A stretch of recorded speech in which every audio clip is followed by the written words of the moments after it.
राजस्थान के जयपुर से सीजेपी कार्यकर्ताओं का विरोध प्रदर्शन शुरू हो गया है। स्कूलों का निरीक्षण करने गए थे सीजेपी के कार्यकर्ता, कॉकरोच जनता पार्टी के कार्यकर्ता। ग्रामीणों ने सीजेपी कार्यकर्ताओं का विरोध किया है। गांव वालों ने दौड़ाकर कार्यकर्ताओं को ही खदेड़ दिया।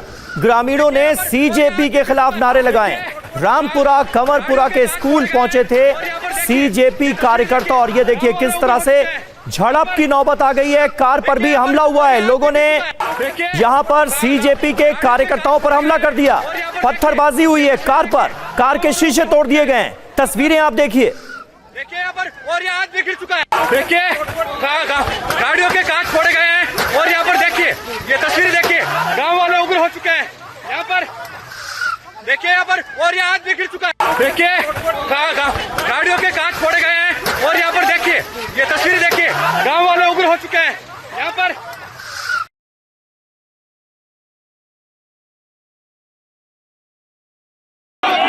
ग्रामीण है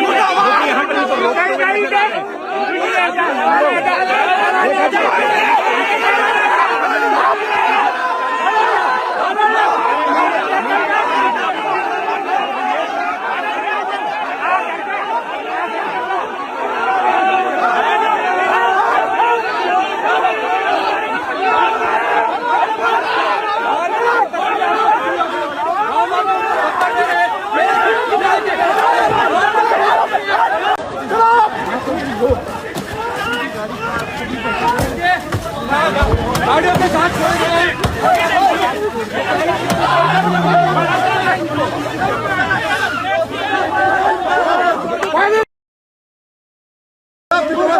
जवाब दो।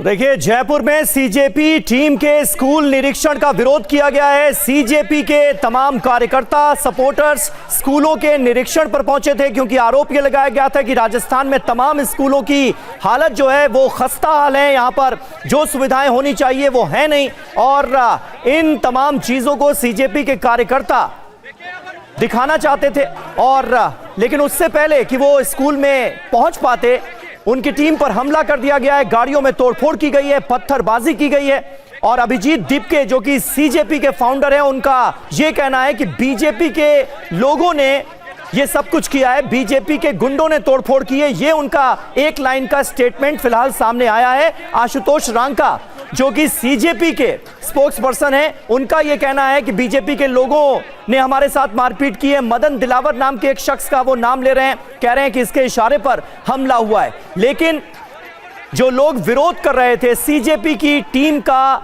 गांव में आने का विरोध कर रहे थे, उनका क्या कहना है जरा सुनते हैं।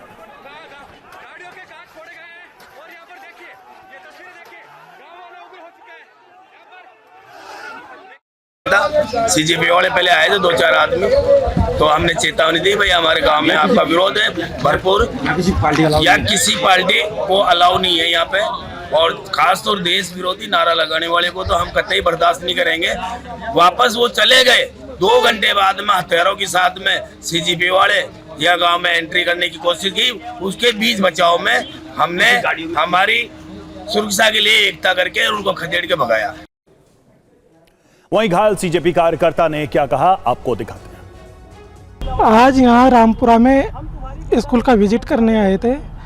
यहाँ 1 साल पहले भी साथी आए थे जो बसों के तबेलों में स्कूल चल रही थी, उसको ठीक करवाने के लिए, उसका विजिट करवाने के लिए यहाँ आए थे। यहाँ बीजेपी के और आरएसएस के गुंडे पहले से थे। उन्होंने लाठियों से मारा है, धक्का देकर के मारा है, पत्थरों से मारा है और मेरे साथ में धक्का दे करके गिराया, लाठियों से मारा, जिससे ये हाथ गया और ये इधर लगी। दर्द बहुत ज़्यादा हो रहा है। क्या क्या बोल रहे हैं, किस चीज़ का विरोध करा? अब पता नहीं उनको क्या दिक्कत है स्कूल ठीक होने से। अब वो पता नहीं क्या चाहते हैं। हम सिर्फ बच्चों के भविष्य के लिए गए थे कि बच्चों का भविष्य सुधरे। तो देखिए, सीजेपी के कार्यकर्ता जो कि स्कूलों के निरीक्षण के लिए पहुंचे थे, वहां पर उनके साथ मारपीट की गई है, कुछ को फ्रैक्चर भी हो गया है। रोते हुए जो सीजेपी के कार्यकर्ता हैं वो बयां कर रहे हैं कि उनके साथ क्या हुआ है। तस्वीरें भी सामने आई हैं जिसमें कार को तोड़ते हुए लोग नजर आ रहे हैं, शीशे तोड़े जा रहे हैं। सीजेपी कार्यकर्ताओं से मारपीट पर बोले आशुतोष रांका, यह सुनियोजित हमला था, प्री प्लान्ड अटैक था। आशुतोष रांका कह रहे हैं, सीजेपी के प्रवक्ता, पत्थर मारे गए, गाड़ियों के शीशे तोड़े गए, मदन दिलावर के कहने पर हमला हुआ, एक पुलिसकर्मी भी वहां पर मौजूद नहीं था। बीजेपी के लोगों ने हमारा विरोध किया, मदन दिलावर के इस्तीफे की मांग करेंगे, यह कहा है रांका ने। भैंसों के तबेले में स्कूल चल रहा है, पुलिस ने सहयोग नहीं किया जब यहां पर सीजेपी की टीम निरीक्षण के लिए पहुंची। जो गुंडागर्दी हुई है उस पर शर्म आनी चाहिए, यह कहा है आशुतोष रांका ने। आज पूरे देश ने भाजपा की गुंडागर्दी लाइव देखी है। पुलिस को पता था वहां पर पत्थरबाजी पहले से हो रही थी, फिर भी पुलिस ने हाथ खड़े कर दिए। पुलिस ने बोला कि हम कुछ नहीं करेंगे, ये आपका मैटर है। ये सब कुछ मदन दिलावर के कहने पर हुआ है। हमारे वॉलेंटियर्स के हाथ तोड़े गए हैं, ट्यूब में ये लोग पत्थर निकाल कर बैठे थे। गाड़ियों के शीशे आप देख सकते हैं, गाड़ियों के शीशे फोड़े गए हैं, पत्थरबाजी हुई है। हमारी महिलाओं पे बुजुर्गों ने पत्थर मारे हैं, उनसे गुंडागर्दी की है, उनके फ़ोन तोड़े, हमारे वॉलंटियर्स के हाथ तोड़े गए हैं। पूरी तरह से ये सुनियोजित था, ये मदन दिलावर के कहने पर हुआ है। 48 घंटे का समय दे रहे हैं, ये सारे गुंडे अरेस्ट होने चाहिए और आप ऑर्डर विड्रॉ कीजिए, नहीं तो अब ये आंदोलन शिक्षा से बढ़कर मदन दिलावर पे जाएगा। 48 घंटे का समय है, हम तुम्हारी गुंडागर्दी से डरने वाले लोग नहीं हैं। शर्म आनी चाहिए तुम लोगों को। भैंसों के तबेले में स्कूल चल रहा है। 1 साल पहले भी मैं इस स्कूल जाके आया था, तब भी ये स्कूल भैंसों के तबेले में था और आज भी भैंसों के तबेले में है। हम स्कूल ठीक कराना चाह रहे हैं, लेकिन तुमने जिस तरह की गुंडागर्दी की है, तुम्हें शर्म आनी चाहिए। और आइए सीधे रुख करते हैं जयपुर का। ध्वज आर्य हमारे संवाददाता इस वक्त हमारे साथ मौजूद हैं। ध्वज, तस्वीरें साफ बयां कर रही हैं कि कैसे सीजेपी की टीम पर हमला हुआ, कुछ लोगों के हाथ तोड़ दिए गए हैं, कार के शीशे तोड़ दिए गए हैं, महिलाओं के साथ भी अभद्रता हुई है।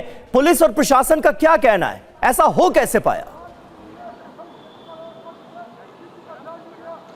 देखिए, जिस तरीके की ये तस्वीरें सामने आ रही हैं, साफ तौर पर दिखाई दे रहा है जितने भी वीडियो सामने आए वहाँ कोई भी पुलिसकर्मी नहीं दिखाई दे रहा। और ये जो पूरा जो हंगामा हुआ, मारपीट हुई, गाड़ियों में तोड़फोड़ हुई, ये सुबह 8 बजे की घटना बताई जा रही है, जब जयपुर के सांगानेर इलाके के रामपुरा इलाके में स्थित एक तबेले के अंदर एक जो है सरकारी स्कूल चल रहा था और पहले से ही तय था कि यहाँ पर सीजेपी के कार्यकर्ता आज आएंगे और उसके बाद में इंस्पेक्शन करेंगे। उसके बाद में 11 बजे जयपुर के एक और स्कूल में इनका इंस्पेक्शन का कार्यक्रम था। ध्वज, क्या ये बात सही है कि भैंसों के तबेले में सरकारी स्कूल चल रहा है? ये सही है ये बात जो सीजेपी के कार्यकर्ता कह रहे हैं? जी बिल्कुल, निश्चित तौर पर इस स्कूल की हालत, ये जो स्कूल की हालत है काफ़ी जो है ख़राब है और भैंसों के तबेले में ही ये स्कूल चल रहा है। इसकी जो बिल्डिंग है वो काफ़ी खस्ता हाल है। इसकी हकीकत यही बयां करती है। इसी को लेकर जो है सीजेपी के कार्यकर्ता वहाँ पहुँचे थे, लेकिन ग्रामीणों ने पहले ही उन्हें रोक लिया। उनका ये कहना था कि राजनीतिकरण किसी तरीके का बर्दाश्त नहीं होगा और यहाँ पर जो देश के खिलाफ जो नारे लगाते हैं उनको हम अंदर नहीं घुसने देंगे। उसके बाद में उनके साथ में धक्का मुक्की की गई पहले, और जब विरोध किया गया तो मारापीटी की गई, उनकी गाड़ियाँ तोड़ी गई, दौड़ा कर उन्हें पीटा गया। और उसके बाद में एक जो बात कही गई है जो कि आशुतोष रांका है, उन्होंने साफ तौर पर कह दिया, 48 घंटे का अल्टीमेटम दिया है। दूसरे स्कूल का इंस्पेक्शन उन्होंने जो कार्यक्रम था रद्द कर दिया है। उन्होंने साफ तौर पर कहा इस पूरे मामले में हम रांका को सुन रहे थे और रांका ने कहा कि अगर कार्रवाई नहीं की गई तो अब यह मामला मदन दिलावर के इस्तीफे तक चला जाएगा। मदन दिलावर का नाम वो बार बार ले रहे थे, इसको किस तरीके से देखा जा रहा है? ये जिक्र या ये रेफरेंस क्यों आ रहा है इस पूरे मामले में बार बार? देखिए, राजस्थान में जिस तरीके से काला कानून है और जिस तरीके से राजस्थान में शिक्षा में बदलाव आ रहे हैं, आपको याद होगा कि जब जंतर मंतर में प्रोटेस्ट हो रहा था वहां भी आशुतोष रांका ने कहा था पहले धर्मेंद्र प्रधान का हम इस्तीफा लेंगे, उसके बाद में राजस्थान के शिक्षा मंत्री मदन दिलावर का नंबर आएगा। ये ऐलान उन्होंने वहीं से कर दिया था। राजस्थान पर नजरें पहले थी। उसके बाद में राजस्थान में जिस तरीके से कानून आ रहे हैं, जिस तरीके से बदलाव हो रहे हैं, ये जो कोर्स है और कोर्स में बदलाव किया जा रहा है और जिस तरीके से काला कानून आया, काला कानून का विरोध कांग्रेस भी कर रही है और सीजेपी भी साफ तौर पर कह रही है कि स्कूलों में एंट्री का जो ये इन्होंने बैन लगाया है, मीडिया पर भी जो है इन्होंने पाबंदी लगाई है, ये काला कानून दोबारा से वापस लेना चाहिए, ये साफ तौर पर कह दिया। और उसी के बाद से ये सब चीज़ें चालू हुई और उसके बाद में आशुतोष रांका ने कहा, मदन दिलावर जी आपके कार्यकाल में जितने भी अच्छे स्कूल हैं, 10 स्कूल का आप नाम बता दीजिए, हम उन पर जाएंगे और उनका इंस्पेक्शन करेंगे, अगर अच्छे होंगे तो हम आपकी तारीफ करेंगे। लेकिन उन्होंने साफ तौर पर कहा कि जिस तरीके से स्कूलों की हालत खस्ता है, जिस तरीके से जो है तबेले में स्कूल चल रहे हैं, इनका इंस्पेक्शन करके सोशल मीडिया पर डालेंगे। आंदोलन छेड़ दिया है उन्होंने और ये साफ तौर पर 48 घंटे का अल्टीमेटम दिया है। जी 48 घंटे का अल्टीमेटम दिया गया है। शिक्षा मंत्री मदन दिलावर के खिलाफ एक्शन लिया जाना चाहिए, कार्रवाई होनी चाहिए, ये डिमांड कर दी गई है सीजेपी की तरफ से। दरअसल पूरा मामला देखिए है क्या कि सीजेपी ने यह ऐलान किया था कि राजस्थान में भी जितने खस्ता हाल स्कूल हैं उन सबका निरीक्षण किया जाएगा और अगर हालात दुरुस्त नहीं किए जाते तो उनकी फोटो, उनके वीडियो सोशल मीडिया पर डाले जाएंगे। इसके बाद माध्यमिक शिक्षा निदेशालय की तरफ से एक आदेश जारी किया जाता है जिसमें यह कहा जाता है कि आप किसी स्कूल के अंदर प्रवेश नहीं कर सकते जब तक प्रधानाचार्य की लिखित इजाजत आपके पास ना हो। इस ऑर्डर का बड़े पैमाने पर विरोध हो रहा है, न सिर्फ सीजेपी बल्कि कांग्रेस पार्टी भी इसका विरोध कर रही है। और अब जब सीजेपी के कार्यकर्ता, सीजेपी से जुड़े लोग स्कूल की बदहाली को बयां करने के लिए वहां पहुंचते हैं तो उनकी टीम पर हमला हो जाता है। अब इस हमले के बाद ध्वज, ये बताइए कि क्या पुलिस और प्रशासन जो है वो जागा है? क्या कहा जा रहा है? कोई स्टेटमेंट आया है? क्या होगा जिन लोगों ने कानून को अपने हाथ में लेने की कोशिश की, हमला किया, उनके खिलाफ कोई एक्शन लेने की तैयारी है या कुछ नहीं हो रहा? देखिए, सबसे पहले हमने गोविंद सिंह डोटासरा जो कि पीसीसी चीफ है उनसे बात की। उन्होंने साफ तौर पर कहा है कि ये बीजेपी के गुंडे हैं और ये उनकी गुंडाई है। उसके बाद में जब हमने जवाहर सिंह बेडम जो कि गृह राज्य मंत्री हैं उनसे बात की तो उन्होंने भी ये कहा कि हम इसकी जांच करवा रहे हैं और इस तरीके से अगर कोई जो है ज़बरदस्ती घुसेगा, कानून तोड़ेगा, यानी कि अभी तक ये कानून है कि कोई भी अगर स्कूल के अंदर एंट्री करेगा, जबरन एंट्री करेगा बिना प्रिंसिपल की परमिशन के, तो उसके खिलाफ जो है कानूनी कार्रवाई की जाएगी। लेकिन ग्रामीणों ने जो है इस तरीके से किया है तो ग्रामीणों के बारे में हम अभी जानकारी ले रहे हैं। हालांकि इस पूरे ये जो मामला है, इस पूरे मामले की जानकारी पूरे राजस्थान भर की मीडिया ने, जो पूरे राजस्थान भर के लोगों तक पहुंच चुकी है, लेकिन गृह राज्य मंत्री कह रहे हैं उनके पास अभी जानकारी नहीं है, लेकिन वो जानकारी ले रहे हैं। इस बारे में जानकारी जो है ली जा रही है, कौन दोषी है इसके बारे में जानकारी ली जाएगी। लेकिन उन्होंने भी ये कहा है कि इस तरीके से अगर कोई जबरन किसी स्कूल में घुसेगा तो ये गलत है, यानी कि सीधे तौर पर उन्होंने सीजेपी के कार्यकर्ताओं को गलत बताया है। साफ तौर पर उन्होंने कहा है कि ये जो कार्यकर्ता जिस तरीके से जा रहे थे, हालांकि पहले से ही उन्होंने सूचना दी थी, कल रात को उन्होंने सूचना दे दी थी कि हम 2 स्कूलों का इंस्पेक्शन करेंगे और ये जो इंस्पेक्शन करने के बाद इसकी रिपोर्ट है और सोशल मीडिया पर डाली जाएगी। इसी से आहत थे और इसी से आहत होने के चलते ग्रामीणों ने इस तरीके से किया। उन्होंने कहा है कि अगर ग्रामीण, बिल्कुल ध्वज, तो अब इसमें देखना होगा इस पूरे मामले में पुलिस प्रशासन की तरफ से आगे क्या कार्रवाई की जाती है, क्योंकि सीजेपी ने अल्टीमेटम दिया है पुलिस प्रशासन को कार्रवाई करने के लिए अगले 48 घंटे में। नजर आप बनाए रखें, बहुत बहुत शुक्रिया।